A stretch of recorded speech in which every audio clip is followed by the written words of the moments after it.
میرے محبوب کریم علیہ الصلوۃ والسلام نے فرمایا اللہ پہ بھروسہ رکھ کے سویرے نکل جانا رزق کی تلاش میں۔ کس پہ بھروسہ رکھنا ہے؟ نکلنا تمہارے ذمے ہے، یہ نہ کہنا کہ گھر بیٹھوں گا تو یہیں آئے گا، نکلنا تمہاری ذمہ داری ہے، جتنی ذمہ داری ہے وہ پوری کرنا۔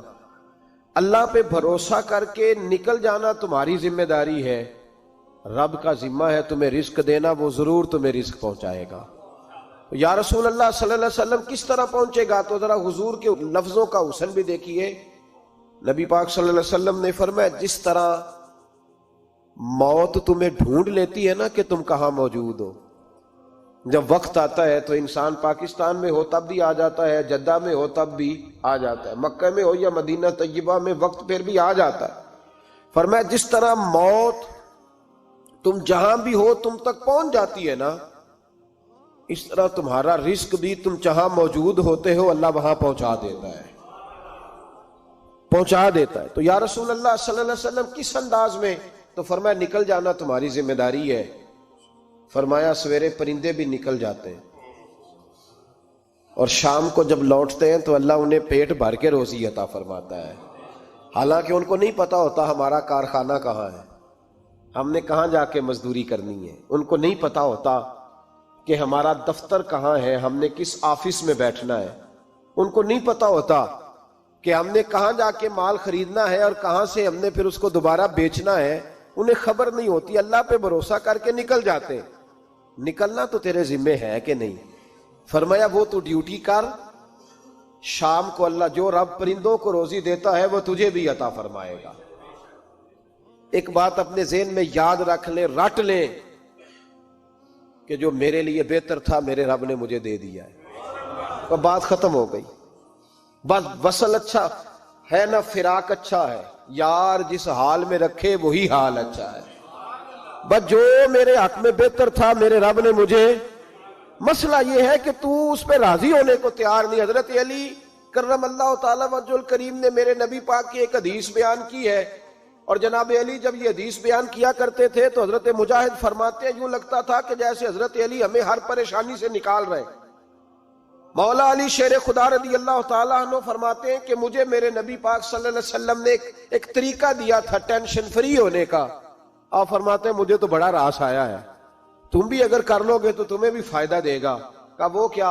تو حضرت علی کہنے لگے محبوب علیہ السلام نے فرمایا تھا لوگو تم اللہ کے دیے ہوئے تھوڑے رزق پہ راضی ہو جاؤ، وہ تمہاری تھوڑی عبادت سے تم سے راضی ہو جایا کرے گا۔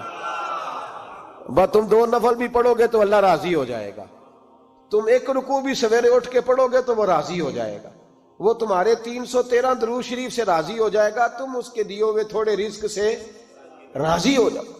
ٹینشن اس لیے ہوتی ہے کہ ہم راضی نہیں جو اس نے ہمیں دیا ہے۔ وہ حل میں مزید کی جو دوڑ ہے نا، حل میں مزید کی، بے قدرہ کچھ قدر نہ جاتی، کیتی خوب تسلی ہو، دنیا دار پجاری زر دے، کتیاں دے گل ٹلی ہو، بک بک روشن اکھیاں تکیو ویکھ حویلی کلی ہو، تے کوچ نصیر اساں جد کیتی پہ جانی تھر تھلی ہو۔ تو یاد رکھیں یہ جو ہے نا مصیبت کے مال آ کیوں نہیں رہا، وہ سامنے والا پلاٹ میرے گھر کے سامنے ہے گھر کے سامنے، پر رجسٹری میرے نام کیوں نہیں؟ یہ مصیبت سانس نہیں لینے دیتی۔ موٹر سائیکل کھڑی کرتا ہے نا جب آ کے دکان سے روٹی کھانے آتا ہے، دفتر سے گھر آتا ہے، کاروبار سے آتا ہے، تو جہاں موٹر سائیکل کھڑی کرتا ہے وہ ٹینشن بڑی ہے کہ کبھی میری ہو جائے نا یہ والی جگہ بھی، تو میں یہاں بھی بورڈ لگاؤں اپنے نام۔ اس نے مالی پریشانی پیدا کی۔ تو جس حال میں ہے، چونکہ تو نے اپنا یہ حال خود نہیں بنایا، جس نے بنایا ہے وہ بڑا بہتر جانتا تھا کہ تو اسی حال میں اسے اچھا لگتا ہے۔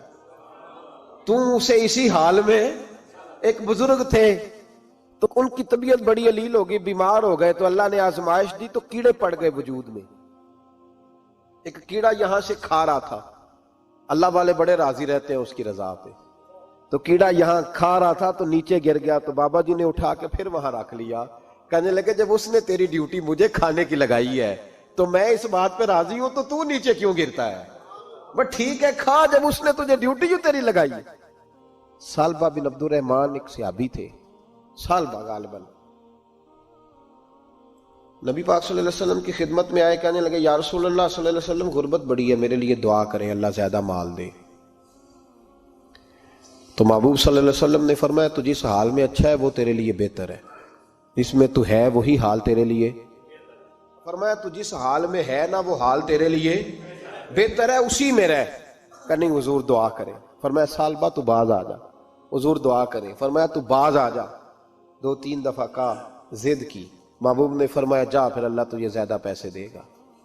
چند بکریاں خریدی، اتنی برکت ہوئی کہ بکریوں کے ریوڑ بن گئے، پھر کچھ بکریاں بیچ کے گائے خرید لی، ان کے بھی ریوڑ ہو گئے، پھر کچھ اونٹ اونٹنیاں لے لی، ریوڑ ہی ریوڑ۔ پہلے 5 وقت مسجد میں آتے تھے، اب فجر اور عشاء رہ گئی۔ پھر مال زیادہ ہوا تو مدینے شہر میں کوئی جگہ ہی نہیں، مدینے سے باہر حویلی خریدی، پھر جمعہ ہی رہ گیا، جمعے کے جمعے آتے۔ زکوٰۃ کا حکم آیا، میرے نبی کریم علیہ السلام نے حضرت ابو ہریرہ کو بھیجا، فرمایا جا اسے کہہ تیری زکوٰۃ بنتی ہے 2.5%۔ سالبہ کے پاس حضور نے پیغام بھیجا، پہلے تو کہا تیرے لیے بہتر نہیں مال، جب اصرار کیا تو بڑی برکت ہو گئی، بڑا آیا تو فرمایا زکوٰۃ دے، 2.5% زکوٰۃ ہے۔ اب جب سوچا کہ 5 اونٹوں پہ ایک بکری جائے گی اور بڑا سارا مجھے دینا پڑے گا، اب جب غور کیا تو یہ تو نہ کہا کہ میں نہیں دیتا۔ حضرت ابو ہریرہ سے کہنے لگے نبی کریم علیہ السلام کی خدمت میں عرض کرنا کہ میں خود آؤں گا۔ حضرت ابو ہریرہ نے آ کے عرض کی یا رسول اللہ صلی اللہ تعالی علیہ وسلم، حضور وہ کہتے تھے میں خود آؤں گا، تو کہتے ہیں محبوب نے ٹھنڈی سانس لی، فرمایا اسے کہا تھا کہ تیرے لیے مال بہتر نہیں، اب ہلاک ہو گیا، ہائے افسوس ہلاک ہو گیا۔ ان کو بھی تھوڑی دیر کے بعد احساس ہوا کہ یہ میں نے کیا کیا، نبی پاک کو ہی کہہ دیا نہیں ہے، حضور کو کہہ دیا بعد میں آؤں گا۔ اب دوڑے آئے، عرض کی حضور میں سارا کچھ لے کے آیا ہوں، قبول کر لیں۔ محبوب نے فرمایا گویا بلال حبشی کی خشک کھجور بھی قبول ہے، اور صہیب رومی ایک اٹی بان کی لائے تو وہ بھی قبول ہے، اور عمار بن یاسر اور مصعب بن عمیر اگر 2 دینار دے جائیں اور کوئی پرانا جوڑا کسی سپاہی کے لیے چھوڑ جائے تو وہ بھی قبول ہے، لیکن تو اپنا لاکھوں لے کے چلا جا، تیرا کوئی نہیں قبول، معاف کر دیں۔ فرمایا جا معاف کیا، پر پیسے لے کے نہ آنا۔ اگلے سال پھر آئے، بندے ہوئے ہاتھ ہیں، محبوبہ میں دولت کا کیا کروں گا، آگ لگانی ہے، قبول کر لیں۔ فرمایا تو لے جا، تیرا نہیں قبول، گرا جون کی نگاہ سے وہ سنبھل نہیں سکتا۔ حضور نے وصال ظاہری کیا تو جناب صدیق اکبر کے پاس آئے، لاکھوں کا مال، ابو بکر قبول کر لو، تو جناب صدیق اکبر کہنے لگے اس کا کر لوں جس کا نبی نے نہیں کیا، چل جا کوئی نہیں چاہیے۔ حضرت عمر کے زمانے میں قحط پڑ گیا، بارشیں نہیں ہوتی، غلہ نہیں ملتا، حالات خراب ہے، مالی طور پہ بحران آ گیا، غربتیں، مجبوریاں، تکلیفیں، آ کے روئے، عمر میرا قبول کر لو، مجھے معافی تو مل گئی تھی نا۔ فرمایا معافی اپنی جگہ پہ، پر جس کا مصطفیٰ نے قبول نہیں کیا۔ بہت سارے لوگوں کو پتہ ہی نہیں کہ ان کا قبول ہی نہیں ہوا، اور وہ الجھے ہوئے، انہیں خبر ہی نہیں کہ اصل بات کیا ہے۔ فرمایا جس کا مصطفیٰ کریم نے قبول نہیں کیا، اب ہیرے اور جواہرات بھی لے کے آئے تو بھوکے مریں گے، پر اس کا قبول، اس بات پہ راضی رہو اس حال میں اللہ نے رکھا ہوا ہے، اس حال میں راضی رہو۔ یہ جو مصیبت ہے نا دیکھنی کہ وہ بھی میرے پاس، تمہیں کیا پتا، کبھی پوچھ تو صحیح اس سے وہ کس مصیبت کا شکار ہے، جو مالی طور پہ بڑا امیر ہے، تو اس کی طرف دیکھ کے اپنا دل برا کرتا ہے۔ بس جس حال میں رب نے رکھا ہے اس حال میں رہ۔ حضرت عثمان غنی کے زمانے میں تو وہ وصال کر گئے، لیکن بھائی تو جس حال میں تیرا رب تجھے رکھتا ہے اس حال میں رہ، تیری مالی پریشانیاں ختم ہو جائیں گی۔ اور پھر مالی پریشانیوں کے کچھ اور اسباب بھی ہیں۔ امام شافعی فرماتے ہیں جن گھروں میں لوگ فجر کی نماز کے وقت سوئے ہوتے ہیں ان گھروں میں رزق نہیں آتا۔ آپ فرماتے ہیں فجر کا وقت اللہ کے دینے کا وقت ہے، اس وقت اللہ بانٹتا ہے۔ حضور صلی اللہ علیہ وسلم کا فرمان ہے نا حدیث میں کہ تہجد کے وقت اللہ پہلے آسمان پہ نزول اجلال فرماتا ہے جو اس کی شان کے لائق ہے تہجد کے وقت، اور وہ کہتا ہے مانگو میں تمہیں عطا کروں گا۔ یہ لینے کی باری آئے تو بندہ سمیٹ سماٹ کے اندر گھس جائے۔ ہمارے ہاں یہ ہوتا ہے کہ عشاء کے بعد بچے بیٹھتے ہیں موبائل لے کے، تہجد کا وقت آتا ہے تو ان کی آنکھیں بند ہونی شروع ہوتی ہیں، تو لینے کے وقت تو سویا تھا، تیرا مسئلہ کیسے حل ہوگا؟ بھائی جب کوئی آدمی خیرات بانٹ رہا ہو تو جو پیالہ پیچھے کر لے اسے ملے گا؟ کہتے اس وقت آنا جب میں بانٹ رہا تھا، اب تو کدھر آ گیا ہے؟ مثال دے رہا ہوں، تو فجر کا وقت مانگنے کا ہے، تو ساری رات تو گزر گئی گیمیں کھیلتے، ٹی وی دیکھتے، اور جو لینے کا وقت تھا تو سو گیا، تو کیسے آئے گا تیرے پاس؟ تو اٹھے سویرے، بندوں سے مانگ کے دیکھ لیا، بڑی عزتیں خراب ہوئی، فجر کا وقت اٹھ کے جھولی پھیلائیں۔ میرے رسول پاک علیہ السلام فرماتے ہیں، رب فرماتے ہیں جب بندے میرے آگے جھولی پھیلاتے ہیں مجھے شرم آتی ہے، کیسے خالی واپس کر دوں؟ تو اس کے سامنے جھولی پھیلائیں سویرے اٹھ کے، رزق میں برکت ہوگی۔ اور پھر ایک اور بات، پانچویں بات، رزق میں تنگی اس وقت ہوتی ہے جب ہم مال غلط جگہ پہ خرچ کرتے ہیں۔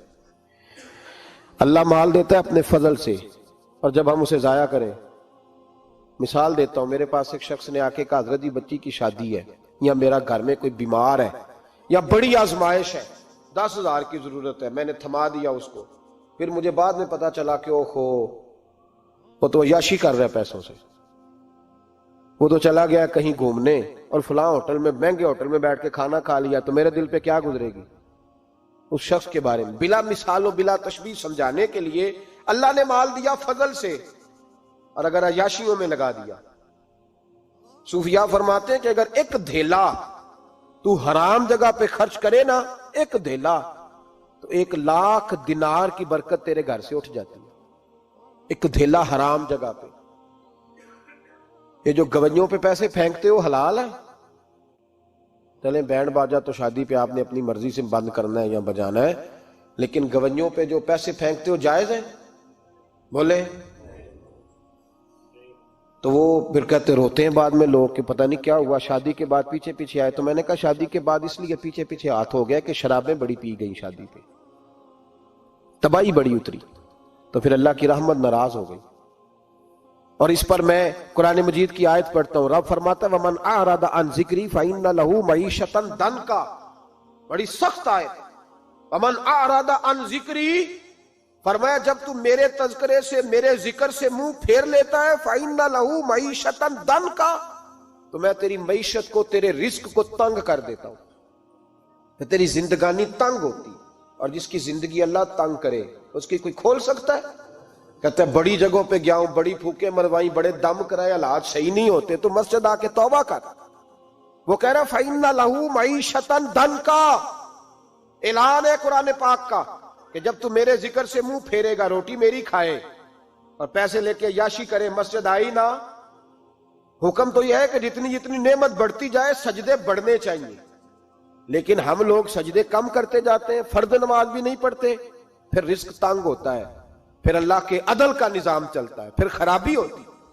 اس لیے یاد رکھیں قرآن مجید نے حکم دے دیا کہ اگر چاہتے ہو کہ رزق میں برکت ہو تو پھر رزق دینے والے کے آگے جھک جاؤ، پھر رزق دینے والے کے آگے جھکو۔ تو مالی پریشانی کا بہت بڑا سبب یہ ہے کہ ہم مسجد کی طرف نہیں آتے، دین کی طرف نہیں آتے، پیسہ ناجائز جگہ پہ خرچ ہوتا ہے۔ غوث اعظم رضی اللہ تعالیٰ عنہ کی خدمت میں ایک شخص آیا، اس نے کہا حضور بڑی تجارت کرتا ہوں، کام نہیں چلتا۔ فرمانے لگے اب تو اللہ سے تجارت شروع کر دے۔ کیا مطلب؟ فرمانے لگے 10 کمائے تو ایک اللہ کے رستے میں دے، رب کریم اس کے بدلے میں تجھے 70 عطا فرمائے گا۔ اس نے کہا حضور اس طرح کروں؟ فرمایا تو یہ کر کے دیکھ، عبد القادر جیلانی وعدہ کرتا ہے اللہ تیری مدد کرے گا۔ غلام کہتے ہیں وہ 6 مہینے کے بعد آیا، پہلے جب آیا تھا تو پیدل آیا تھا، 6 ماہ کے بعد آیا تو 6 اونٹ تھے اس کے پاس، اور آ کے حاضر ہوا تو کہنے لگا حضور زندگی پتہ نہیں کہاں گزار دی، کاروبار کا تو مزہ ہی اب آیا ہے، اب مزہ آیا ہے کاروبار کرنے کا، اب مزہ آیا ہے۔ کہ 10 میں سے 1 دیتا ہوں، پتہ نہیں کتنا مہربان ہے۔ اور یہ آیت ہے وَيَرْزُقْهُ مِنْ حَيْثُ لَا يَحْتَسِبُ، تجھے وہاں سے دے گا کہ تیرا کبھی گمان بھی نہیں گیا ہوگا۔ روحانی معاملات کو بھی ضرور شامل حال رکھیں اور مال مانگے۔